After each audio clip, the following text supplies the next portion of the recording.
Hello बच्चों, welcome to गणित अंक। बच्चों, कितने सारे पॉडकास्ट हम देखते हैं, कितनी सारी स्टोरीज हम सुनते हैं। बहुत सारे बच्चे होते हैं जो 99 परसेंटाइल लेके आते हैं, 99.9 लेके आते हैं। लेकिन आज की स्टोरी थोड़ी डिफरेंट है। डिफरेंट इसलिए है कि सारे रिसोर्सेज होने के बाद, कोचिंग होने के बाद, अच्छे अच्छे जगह पर पढ़ने जाना, लाइब्रेरी में जाना, अच्छी अच्छी बुक्स सॉल्व करना, उन सब के बाद परसेंटाइल लाना वो भी बहुत अच्छा है। लेकिन कोई रिसोर्स ना होते हुए सिर्फ यूट्यूब से बिना कोई पैसा खर्च किए, इवन अब वो इंजीनियरिंग कर रहा है, इंजीनियरिंग में भी एक भी रुपए की फीस नहीं लग रही है। सो ऐसा बच्चा जिसने सारी चीज़ें अपने मेहनत से, अपने इंटेलिजेंस से कमाई है, अब बहुत सारा एफर्ट दिया है, और ऐसे बच्चे की आज स्टोरी मैं शेयर करने जा रहा हूँ।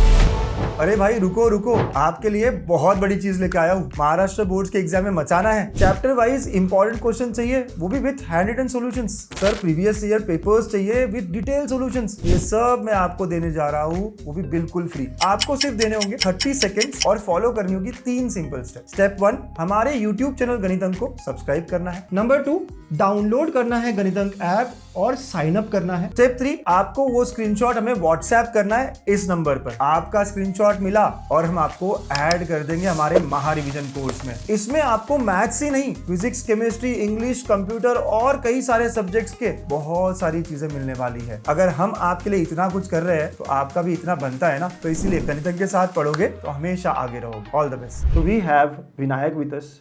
विनायक की स्टोरी इसलिए बहुत डिफरेंट है कि कोई रिसोर्स नहीं, इसके पास इतने सारे रीजंस थे फेल होने के लिए कि मेरे पास ये ट्यूशन नहीं थी इसलिए मैं नहीं कर पाया, मेरे पास ये रिसोर्स नहीं था मैं इसलिए नहीं कर पाया। लेकिन सिर्फ यूट्यूब से, और एक ही कोर्स, सिर्फ एक कोर्स, वो भी उसने परचेज नहीं किया, उसके लिए उसके कोई टीचर ने परचेज करके दिया।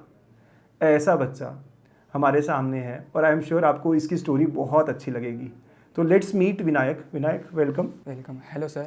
Myself Vinayak Tambole, and I am currently pursuing BTech in Information Technology in VIT Pune College. VIT Pune IT हो. है ना, कैसे लग रहा है कॉलेज? कॉलेज तर एकदम एक निवांत चिल आहे आणि कॉलेजचं करिक्युलम पण एकदम मस्त आहे. फिजिक्स ना केमिस्ट्री आता काहीच नाही. विनायक, तुझे स्कोर किती होता आणि किती पर्सेंटाईल, मार्क्स आणि पर्सेंटाईल सांगू शकतोस? हो, मला CET मध्ये 98.65 होते. मॅथ्समध्ये 68 स्कोर केला, 98.85. फिजिक्समध्ये 29, 97.1. केमिस्ट्रीमध्ये 33, 98.6. आणि ओव्हरऑल मार्क्स 98.6, 130. 130 वर 98.65. Congratulations on that. विनायक, ती जी स्टोरी आहे आपण अगोदर त्याच्यावरून चालू करूया की यू सेड की तुझे टीचर होते कोणते, त्यांनी तुला कोर्स सिग्मा 3.0 घेऊन दिला, सिग्मा 2.0 घेऊन दिला, राईट? हो, मी 12वीला ॲडमिशन घेतलेत. 11वीला नाही, ट्युशन नाही लावलं होतं. 12वीला खूप फीज होती. मग एका कोणत्या तर कोचिंगमध्ये लोकल कोचिंगमध्ये ॲडमिशन घेतलं. आणि तिकडचे मॅथ्सचे सर मला नेहमी इम्प्रूव्ह करण्याचा प्रयत्न करत होते.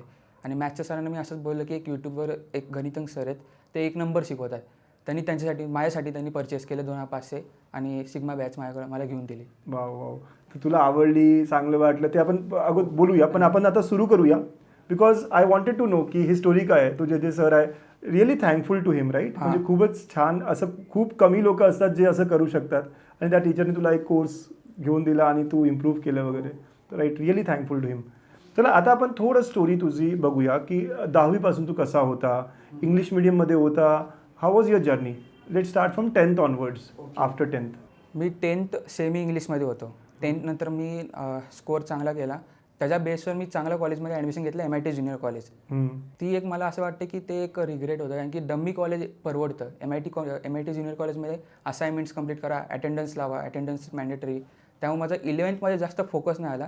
11th मी माझी थेरी वगैरे पूर्ण नीट केली, पण MCQs राहिले माझे. MCQs म्हणजे कॉलेजमध्ये शिकवत होते आणि you were doing studies properly, honestly. CET JEE कडे जो फोकस होता तो नाही राहिला माझ्याकडे. माझ्या सराउंडिंगमध्ये कोणच नव्हतं की JEE वगैरे सांगणारं कोणच नव्हतं की JEE एक्झाम वगैरे दे.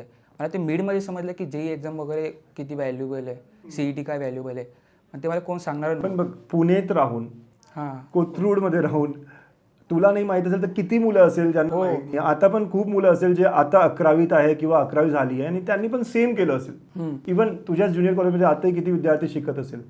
Right sir. तुला वाटतं का ही चूक जे तू केली आहेस ती खूप मोठी आहे? हो, खूप मोठी. मला जेईचा अर्थ 11th मध्ये ॲडमिशन घेतल्यावर समजलं की जेई काय असते. ओके. मग ते जेईवर मी जास्त फोकस नाही केला आणि 11th जेव्हा एंड झालं तेव्हा समजलं की जेई CET कसं आहे.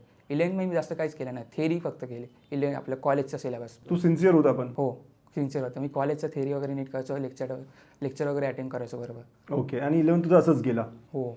अच्छा, 11th एंड झाला समजा, हो. आणि मग 12th सुरू झालं तेव्हा कसं होतं? बिकॉज आतापर्यंत तू एकही कोचिंग लावलेली नव्हती, एक कुठेच काही बघत होता. इव्हन ऑनलाईन होता का तू 11th मध्ये? 10वी ते 11th, 10th टू 11th मध्ये? मिडमध्ये मी ऑनलाईनमध्ये शिफ्ट झालो यूट्यूबच्या. सिनियर्सनी बोलले की हे यूट्यूब चॅनल तू रेफर कर.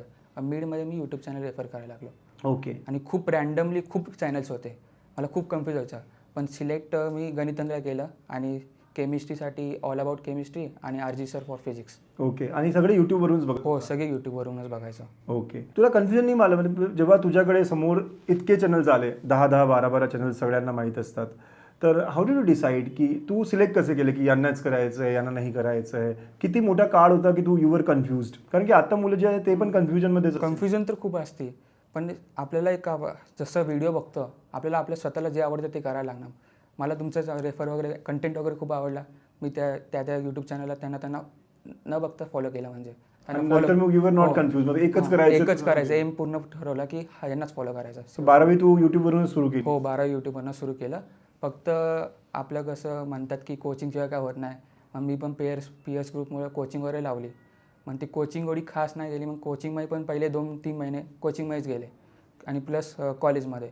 नंतर मी डिसाईड केलं की आता कोचिंगमध्ये आणि ह्याच्यात. माझा नेक्स्ट प्रश्न हाच होता की आपल्याला वाटत नाही असं की इतके मुलं आहे माझे, इतके फ्रेंड्स आहे, तो जेईमध्ये जातोय, कोचिंग त्याने जेईची लावली, हा फ्रेंड आहे त्याने जेईची नाही CETची कोचिंग लावली आहे, तर आपल्याला कधी वाटत नाही की बाबा मी कोचिंग लावलेली नाही, मी मागं पडतोय, I am behind the race? असं वाटलं होतं, पण 11th मध्ये मी 3rd टॉपर होतो MIT ज्युनियर कॉलेजमध्ये यूट्यूबच्या ह्याच्यावरूनच. म्हणून म्हणलं की नाही, मी जे करते ते बरोबरच करते, काय मला रिग्रेट नाही झाला. आणि प्लस MCQ वगैरे सॉल्व्ह करायला मी 12वीला सुरुवात केली. ओके. कधी कोचिंग लावली तू? पहिली कोचिंग तुझी केव्हा लावली? पहिली कोचिंग मी मार्चमध्ये 12वीला लावली होती. मार्चमध्ये ॲडमिशन घेतलं होतं आणि 12वीची कोचिंग बोर्ड्ससाठी लावली होती. CET एवढं काही खास घेत नव्हते. तिथे पण बोर्ड्स शिकवत होते? बोर्ड्सच. आणि मग तुला केव्हा रिअलाइज झालं की मी फक्त बोर्ड्स करतोय? हां, मग ते मला जूनमध्ये रिअलाइज झालं की मी फक्त बोर्ड्स करतोय, थेरीज करतोय, MCQवर शिफ्ट करायला पाहिजे. आणि आमच्या क्लासमध्ये एक हे होतं की CBT घ्यायचे, computer based test, full test. त्यामुळे मी यूट्यूबवर रिसोर्सेस पाहायला लागलो. मग रँडमली तुमचा तो जुगाडचा व्हिडिओ दिसला, त्यात एक ट्रिगोनोमेट्रीचा ट्रायंगलचा जुगाडू ट्रायंगल. हो, जुगाडू ट्रायंगल बघितला. मग तो व्हिडिओ बघितला, तो खूप आवडला. मग त्याच्यातनं मी बीटा बॅचेस वगैरे सगळे व्हिडिओज 11th कव्हर केलं. बीटा सिरीज बघितली तू? 12 सिरीज कंप्लीट केलं. मग ते माझं ऑक्टोबर-नोव्हेंबरपर्यंत ते कंप्लीट केलं. म्हणजे तुझं सिलेबस ऑक्टोबर-नोव्हेंबरपर्यंत तू संपवलं? नोव्हेंबर एंडपर्यंत मी पूर्ण संपवलं. तू केव्हा सोडली म्हटलं? तू tuitions you went to 2-3 months, केव्हा सोडलीस? नोव्हेंबर एंडपासून. तसं तर मी बाबांना सांगायचं मी ट्युशनला चाललंय, पण ट्युशनच्या जागी मी मित्राच्या रूममध्ये जाऊन ऑनलाईन बघायचं. अच्छा, पण टाइम वेस्ट नाही? हां, टाइम वेस्ट नाही केला. मी ट्युशनमध्ये चाललो असं बोलायचं, पण मित्राच्या रूममध्ये जाऊन अभ्यास करायचा. मी tuition ट्युशन लावली होती, माझी रिग्रेट होते. ते बाबांना वाटू दे नको की मी अशी चूक केली, बाबांना रिग्रेट होईल म्हणून मी माझं डिसिजन घेतलं आणि मित्राच्या रूममध्ये जाऊन यूट्यूबवर सगळं करायचं. ट्युशनची फीस तर खूप मोठी असेल ना? हो, 70,000. How did you manage that time, म्हणजे इतका मोठा? हो, ते डिसिजन तर खूप होता, पण समजलं, रिअलाइज झालं 2-3 महिन्यात की टीचिंग एवढी खास नाही आहे. मग त्यापेक्षा आपण यूट्यूबवर कंटेंट चांगला भेटतोय टीचिंगपेक्षा. तो पण फ्री भेटतोय. मग मी तेच यूट्यूबचं कंटेंट वगैरे घ्यायला लागलो. नंतर नोव्हेंबर मिडमध्ये तुमची बॅच आली, तेव्हा पण मला खूप कन्फ्युजन होतं, घेऊ का नको. पण माझे ट्युशनचे एक सर होते, अल्ताफ सर, त्यांचं मी नाव घेणार. त्यांनी मला डिसेंबर मिडमध्ये बॅच घेऊन दिली आणि ते म्हणले की तुझा स्कोअर 99+ यायलाच पाहिजे. असं का, म्हणजे त्यांना असं काय वाटलं की तुला ही बॅच घेतली पाहिजे? हां, ते पण थोडे बेवायचे आणि त्यांना पण तुमचं टीचिंग स्टाईल खूप आवडायची, जुगाड वगैरे तुमचे, आणि ते खासच वाटलं. मग ते मला माझ्यासाठी घेऊन दिलं आणि माझा परफॉर्मन्स बेसवर त्यांनी मला घेऊन दिलं. Thanks to Altaf sir. Altaf sir, आपकी वजह से ये हमारे सामने आज इस पॉडकास्ट पे है एंड एक बहुत अच्छे कॉलेज में.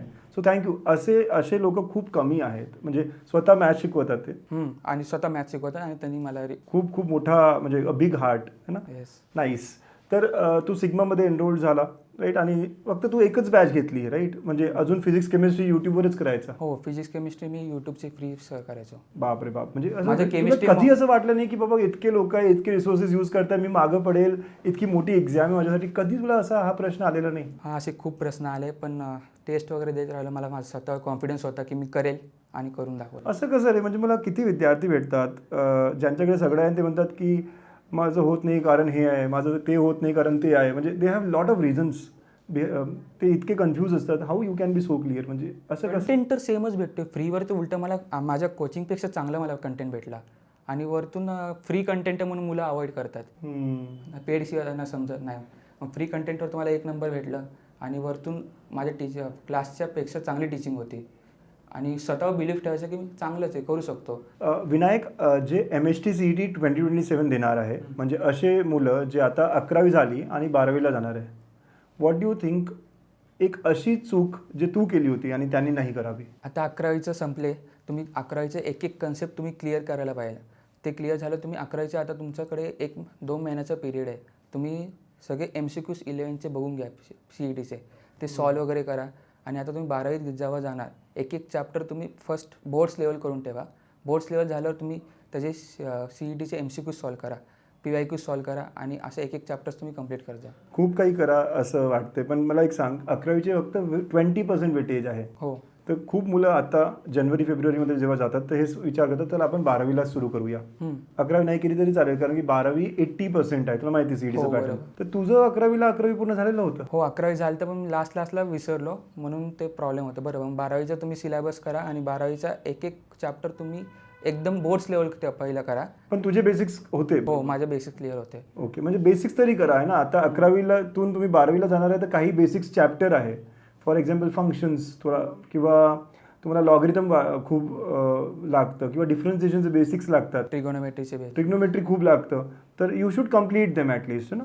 तर ते तरी करा. आणि एक चूक जे तू केली होती, तू म्हणतोय की MCQs we are not doing. तू पहिला पूर्ण वर्ष MCQ नाही केलं ना. हो, तर MCQ आतापासून केलं पाहिजे त्यांनी. हो, एक पूर्ण तुम्ही कसं चॅप्टर कंप्लीट केला बोर्डचा, 20 किंवा 30 क्वेश्चन्स तुम्ही MCQ त्या चॅप्टरवर सॉल्व करा. PIQs बघा 5-6, जे PIQs वगैरे आले ते 5-6 वर्षाचे, नाही तर 2-3 इयर्स बॅकचे. 2-3 वर्षाचे केले तरी खूप आहे. पण असे खूप विद्यार्थी असेल रे, जे ओनली कॉलेजला जात आहे किंवा बोर्ड्स करत आहे त्यांच्या कोचिंगमध्ये, त्यांना कसं कळेल की मी फक्त बोर्ड्स करतोय किंवा मी MCQ करतच नाही आहे, मी CETचं प्रिपरेशन करतच नाही? तुला कसं कळालं होतं ना ते तू सांग ना थोडंसं अजून. How can they check? आमच्या क्लासमध्ये एक टेस्ट वगैरे द्यायचे, टेस्ट वगैरे मध्ये त्यांनी PIQs वगैरे ते टाकायचं. मी जेव्हा PIQs सॉल्व करायला लागलो, मला समजलं की माझ्याकडून PIQs होत नाहीत. मग त्याच्यावरून समजते मी फक्त थेअरी कन्सेप्ट नीट केली, पण त्याच्यावर प्रॅक्टिसच नाही केली.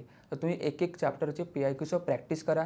सिमिलर टाईपचे क्वेश्चन्स तुम्ही जसे डिस्ट्रीब्यूट करतात तसे डिस्ट्रीब्यूट करून ते एक एक तुम्ही क्लिअर करा, एक एक क्वेश्चन. तर इम्पॉर्टंट आहे ना मुलांनो की PYQs थोडं बघा आतापासून, ठीक आहे? तुम्ही 11वीतून 12वीला जाताय, मी नंतर करेल असं नाही.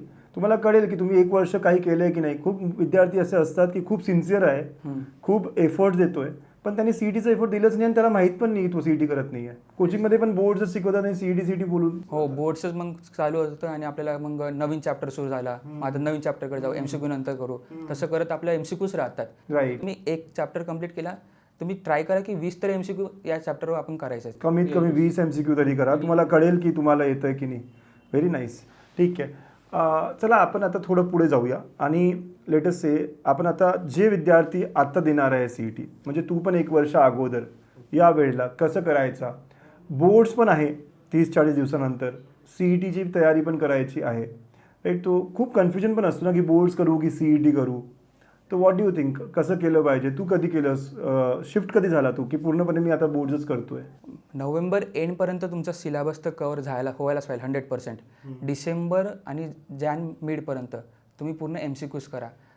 केमिस्ट्रीचं तुम्ही बोर्ड जरी केलं तर तुमचं MCQ CETचं होऊन जातं. मॅथमॅटिक्स आणि फिजिक्सला एक्स्ट्रा एफर्ट्स घ्या आणि ते MCQs सॉल्व करा एक एक चॅप्टरचे. ओके, तू म्हटलं होतं मला की केमिस्ट्री वॉज दी बोर्ड्समध्ये बेस्ट सब्जेक्ट फॉर यू, म्हणजे तुझा खूप स्ट्रॉंग होता केमिस्ट्री. तू बोर्डची टेक्स्टबुकच केली आहे? हो, बोर्डची टेक्स्टबुक आणि मी टार्गेटचे बुक रेफर करायचं, डायजेस्ट. ओके, म्हणजे थोडे अजून प्रश्न सॉल्व्ह केलेत. ओके, तर मुलांनो म्हणजे CETमध्ये तुम्हाला केमिस्ट्री अवघड जात असेल तर सोल्युशन भेटलं आहे की you have to do boards textbooks, है ना, अगेन अँड अगेन, परत तेच करावं लागेल. ओके, आणि फिजिक्स आणि मॅथमॅटिक्ससाठी you have to solve more MCQs जसं हा म्हणतोय, चांगले लेवलचे MCQs करावे लागेल. ओके, तू म्हटलंस की you took batch in December. Okay, डिसेंबरमध्ये तू सिग्मामध्ये आला आणि तुला MCQ करायला तू सुरुवात केलीस. कसं कव्हर केलं तू? असं नाही की बाबा इतके बॅकलॉग झाले. किती माझे विद्यार्थी आहे जे आता झीटामध्ये आहे किंवा सिग्मामध्ये आहे, त्यांच्याकडे पण बॅच आहे, but they are also lagging की माझं इतकं राहिलं सर. तू कसं कव्हर केलंस? हो, मी पण जेव्हा गेलं तर माझं vectors main integration main chapters राहिले होते. ओके, पण ते बीटा सेशन्सचे मी थोडेसे व्हिडिओज बघितले होते, त्यात थोडेसे MCQs वगैरे सॉल्व्ह केले ते. तर मी डायरेक्ट सिग्मा बॅचचे सिनॉप्सिस बघितले, थोडेसे परत क्विज प्रॅक्टिस केली सिग्मा थ्रू. क्विज प्रॅक्टिस केली, क्विजचे बघितलं की बरोबर येते का नाही. मग परत एखादं कुठं चुकलं तर क्विजचे सोल्युशन्स वगैरे बघायचे. त्यानंतर मी राईट अँगलचे सगळे PIQs करायचो. मिनिमम 2 किंवा 3 टाइम्स तुमचे PIQs व्हायलाच पाहिजे. तुम्ही आता या सिच्युएशनला मी दुसऱ्यांदा PIQs सुरू केले ते. ओके, जॅन मिडपर्यंत. पहिल्यांदा माझं घेतलं मी सुरू केलं 15 दिवसात. नंतर मी जॅन मिडला दुसऱ्यांदा PIQs वगैरे सॉल्व्ह करा. खूप स्पीडनी केलंस तू. हो, मी बघितलं, वेन आय न्यू की तू येणार आहे पॉडकास्टसाठी, तर मी गेलो होतो पोर्टलमध्ये आणि बघितलं तुझे सगळे टिक होते. म्हणजे तू राईट अँगल बॅच पूर्ण सॉल्व्ह केलेली आहे हो, मी किंवा सिग्माचे सगळे लेक्चर बघितलेले आहे, आम्हाला दिसतं ते. तू खूप एफर्ट दिला. नोव्हेंबरपासूनच 10 hours स्टडीज वगैरे सुरू केलं. तर मी आपलं कॉलेज पण सोडलं होतं आणि क्लासला पण जास्त जायचं नाही. नोव्हेंबरपासूनच 10 hours स्टडी करायचो आणि मग प्रत्येक सब्जेक्टला टाईम दिलता, मग सॉल्व्ह वगैरे करत जायचो. तुला सांगशील का तुझं डेली रुटीन कसं होतं? म्हणजे तू 10 तास कोणी देणार असेल तर कसं डिवाइड करायचं ते 10 तास? हां, ओके. मॉर्निंगला मी 7ला वगैरे उठायचो. मग 8 to 11 मॉर्निंग फ्रेश असतं म्हणून मी फिजिक्सचे कन्सेप्ट करायचो. फिजिक्सचे 2 hourचे कन्सेप्ट केले. चॅप्टर तुमचं ऑलरेडी डन पाहिजे. मग तुम्ही डायरेक्ट PIQsचे थोडेसे सिनॉप्सिस बघायचे, कन्सेप्ट डन झाले, मग PIQ सॉल्व्ह करायचा. नंतर मध्ये 2 तास ब्रेक घ्यायचो, 1 ते 4.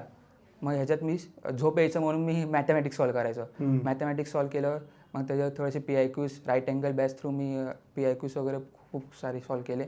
प्रत्येक क्वेश्चन सॉल्व्ह केला आणि मी वेगळी फाईल बनवली जुगाडची. नोट्स वगैरे करत, म्हणजे जॅनमध्येच मी सगळे नोट्स वगैरे काढले, कारण की बोर्ड झालं, मला जास्त परत नोट्स वगैरे बनवायची गरज नाही. पटापटा रेफर केले, मग आरामात होऊन जातं. नंतर मध्ये परत 2 तासाचा ब्रेक घ्यायचो. 6 to 8 मी केमिस्ट्री रेफर करायचो आणि लास्टला परत नाईटला मॅथ्स करायचो. ओके, एक दिवसात तू 3 आणि नाईटला 10 to 12 अजून 2, म्हणजे 3, 5, 2 असं 5, 3, 2 असं 10 तास. आणि याने तुझा पूर्ण सिलेबस कव्हर झाला व्यवस्थित. हो. ओके, अजून थोडंसं डीपमध्ये जाऊ. म्हणजे हे समजलं की 5 hours for maths because 100 marks आहे आणि खूप प्रॅक्टिस लागतं, आणि 3 आणि 2 फिजिक्ससाठी आणि केमिस्ट्रीसाठी. एखादा चॅप्टर तू घेतला तो डेप्थमध्ये जाऊ आपण. लेट्स से सकाळी तू 8 ते 11 लेटेस्ट अज्यूम की इलेक्ट्रोस्टॅटिक्स करायला आज सुरुवात करतोय.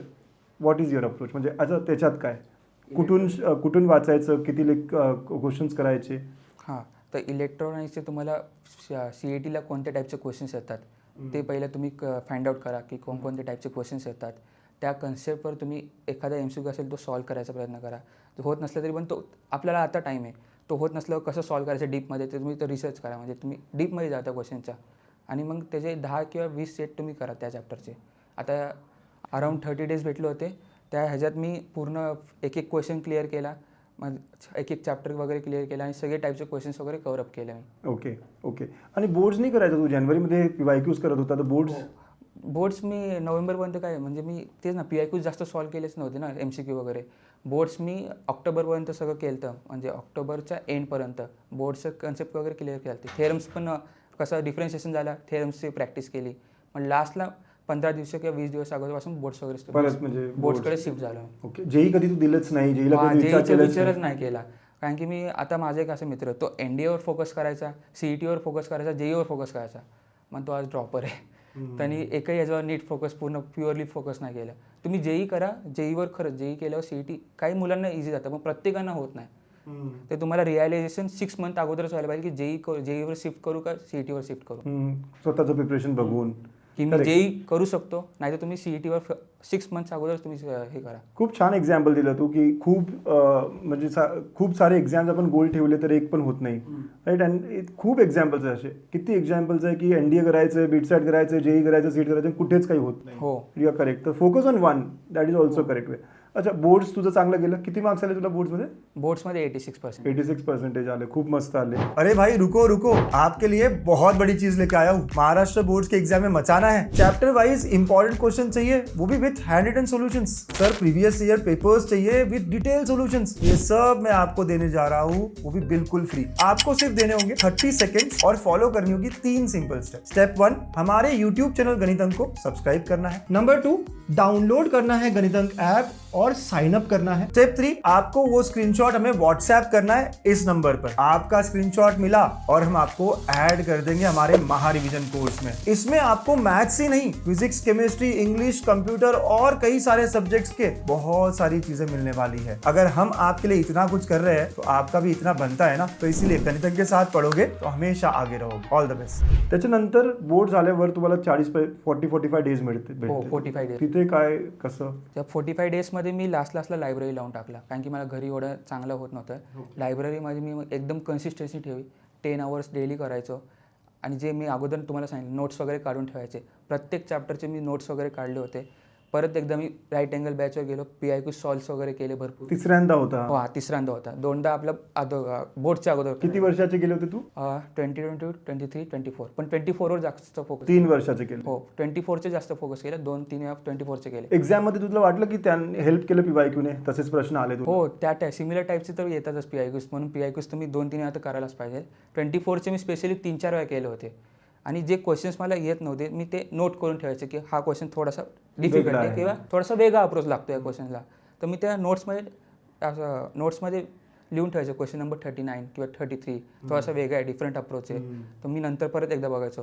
तर तसं चौथ्यांदा ते केलं, मग प्युअरली तसं करून टाकलं. कधी असं नाही वाटलं खूप हार्ड क्वेश्चन्स येत आहे 24 मध्ये, माझं होईल का? इतके डिफिकल्ट तर JEEचे असतात प्रश्न मॅथ्सचे, इथे कसे आले? तेच मला एक रिग्रेट झालं की मी JEEचे क्वेश्चन सॉल्व्ह नाही केले. तेच माझे JEEचे जे काही क्वेश्चन असले ते माझ्याकडून सॉल्व्ह नाही झाले. पण CETचं केलं आणि JEEच्या क्वेश्चन्सला मी ट्राय करायचो अप्रोच कसा सॉल्व्ह करायचा, आणि मग करून झालं. ओके. नाही, JEEचे केले असते तर कोणते केले असते? कारण खूप प्रश्न आहे JEEचे. तर MSTचे जे PYQs करत होता तू, चांगलंच आहे तुझ्यासाठी. टेस्टचं इम्पॉर्टन्स काय आहे? तू टेस्ट दिली होती, what was your scores in mock test, हे सगळं थोडंसं. टेस्ट तर माझ्या क्लासमध्ये डेली 1 मंथमध्ये एकदा टेस्ट व्हायची, फुल सिलेबस. ती ऑक्टोबरपासून सुरू झाली. ऑक्टोबर, नोव्हेंबर, डिसेंबर, जानेवारी असे 5 टेस्ट आमच्या अगोदर झाले, बोर्डच्या अगोदर. पहिल्यांदा तर खूप कमी सिलेबसच कव्हर नाही झाला, दुसऱ्यांदा पण कमी झाला. तर माझा जनरली स्कोर 100 to 120 जायचा. 120 प्लस मी कधीच गेलो नाही बोर्डच्या अगोदर. ओके. मग नंतर बोर्डच्या नंतर माझे कन्सेप्ट वगैरे क्लिअर झाले. CETला मग CETच्या अगोदर अराउंड 45 डेजमध्ये 10 वेळा तर दिली असेल. 10 वेळा माझ्या क्लासमध्ये तुमची 10 टेस्ट दिली, 20 असे. अल्फामध्ये पण होता का? हो, अल्फामध्ये पण होतो. टेस्ट तर प्रत्येकाने द्या, खूप टेस्ट. म्हणजे टेस्टने आपल्याला समजते की आपण कुठं कमी पडतोय, कुठं माग पडतोय. अल्फामध्ये किती स्कोर यायचं काही आहे तुला? अल्फामध्ये माझा 110, 115 यायचा. कशी वाटली होती टेस्ट? डिफिकल्ट होती जास्त की कमी? मॉडरेट टू डिफिकल्ट होती. चांगले? हो, क्वेश्चन चांगले होते. आणि अल्फा टेस्टमधले तर माझे आलते शिफ्टमध्ये 2-3 क्वेश्चन सिमिलर टाईपचे आलते, म्हणून ते लगेच झाले. लास्टला मग 15 डेजच्या अगोदर 120, 130 स्कोर यायला लागला. ओके. तू एक सेंटेन्स म्हटलं आता की बोर्ड झाल्यावर तुझा कॉन्फिडन्स वाढला आणि तू CETचं चांगलं अजून करायला लागला. तर बोर्ड्स किती हेल्प करतो CETच्या प्रिपरेशनला? खूप लोकांना काय वाटतं की बोर्ड्स वेगळं आहे, मी CET करतो तर माझं बोर्ड्स होत नाही आहे. तर what do you think? Chemistry जेव्हा सॉल्व्ह केलं म्हणलं की केमिस्ट्री एकदम इझी गेला मला. केमिस्ट्रीच्या PIQs वगैरे सॉल्व्ह केल्या. सिमिलर टाईप्स असतात बोर्डचेच, थोडेसे म्हणजे कन्सेप्ट लागतात, ऑर्गॅनिकचे, इनऑर्गॅनिकचे आणि फिजिकलचे. बोर्डचेच कन्सेप्ट लागतात. आणि मॅथ्स पण स्ट्रॉंग गेला. मॅथ्सचं पण म्हणजे तुमची कन्सेप्ट पूर्ण क्लिअर असली ना, तुम्ही MCQला कसे तुम्ही. आणि बोर्ड तुम्हाला हेल्प करतो कॉन्सेप्ट क्लिअर करायला. म्हणजे एखादा विद्यार्थी बोर्ड चांगला करेल तर त्याचं एक first level of CET preparation आपण सांगू शकतो. फर्स्ट लेवल पहिलं तुम्ही एखादा चॅप्टरचा बोर्ड्स लेवल करा, मग तुम्ही CETच्या क्वेश्चन्सला अप्रोच करा. डायरेक्ट PYQs पण ट्राय करू शकता. डायरेक्ट PYQs करू शकता. Very nice, very nice. Okay. खूप छान वाटलं सगळं तू जे सांगितलं, तुझं डेली रुटीन किंवा कसं तू इम्प्रूव्ह केलं आहे वगैरे. What is your suggestion to your juniors जे आत्ता देणार आहे, 1-2 महिन्यानंतर त्यांची एक्झाम्स आहे? आत्ता तुम्हाला हार्डली 1 मंथ नंतर बोर्ड्स आहे ना. 40 दिवस समजा, बोर्डचा 30 दिवस आहेत. 30 दिवस बोर्ड्स आहेत. तुम्ही आतापर्यंत तुम्हाला जेवढं नाही झालं पण डोंट वरी, पण आता 15 दिवसात तुम्ही थोडेसे अजून सॉल्व्ह करा. लास्टचे 15 दिवसात तुम्ही बोर्ड्सकडे शिफ्ट व्हा. आणि आत्तापर्यंत तुमचे 2 वेळा तर एकदा तरी PYQ सॉल्व्ह व्हायलाच पाहिजेत प्रत्येक चॅप्टरचे, आणि 2024 तर सॉल्व्ह व्हायलाच पाहिजे. नंतर तुम्ही शेवटच्या ह्याच्यात एक क्वेश्चन सॉल्व्ह करा. म्हणजे परत रिवाईज करा की या टाईपच्या कोणत्या टेस्ट द्यायला एक टेस्टवर शिफ्ट व्हा, एक टेस्ट वगैरे देत जावा.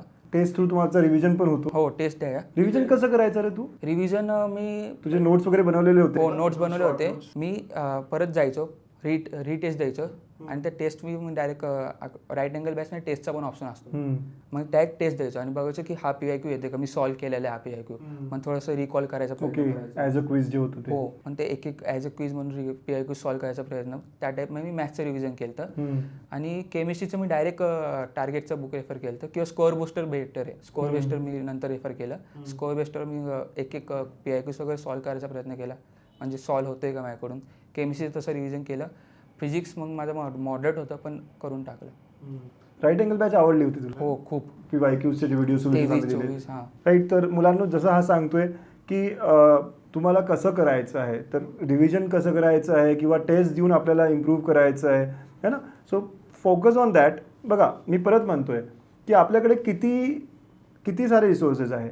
तुमच्याकडे कोचिंग्स आहे, तुम्ही ऑफलाईन पण लावली आहे, ऑनलाईन पण घेताय. ऑनलाईन पण एक टीचरची नाही, 2-2, 3-3 टीचर्सची घेता.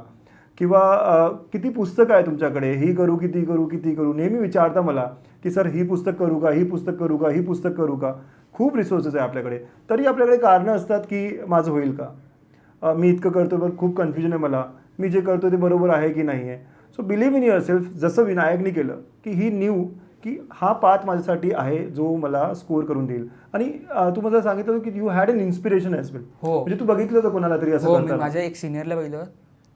ती दिदी होती, तिने पूर्ण यूट्यूबच्या ह्याच्यावर डिपेंड होती. तिने त्याच्यावर 97 स्कोअर केला होता. मग त्या दिदीच्या मी हेच घेऊन म्हणजे इन्स्पिरेशन घेऊनच मी पण यूट्यूब सिरीज वगैरे सुरू केली आणि एक्स्ट्रा तुमची बॅच घेतली. मग माझं एक झालं. तो सिर्फ यूट्यूब से और एक ही बैच जो मैंने कहा कि वो भी इसने नहीं खरीदी थी, राइट. सिर्फ यूट्यूब और एक छोटा सा बैच, एक सिग्मा बैच, उससे अगर ये 98.65 ला सकता है तो हम सब. अब यहाँ बहुत सारे बच्चे होंगे जिनके पास रिसोर्सेज नहीं होंगे. आपके लिए भी एक एग्जाम्पल हमारे सामने. विनायक कर सकता है, हम भी कर सकते हैं.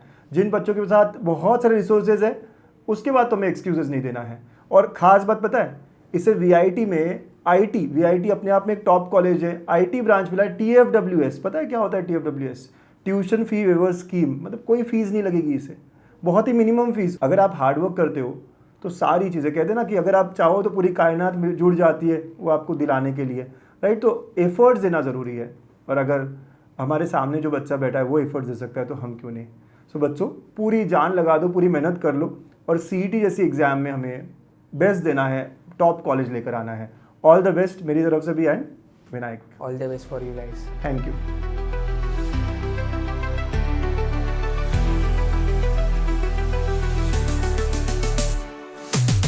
सिग्मा आया है, तैयार हो जाओ, सपनों को सच करने का वक्त आया है.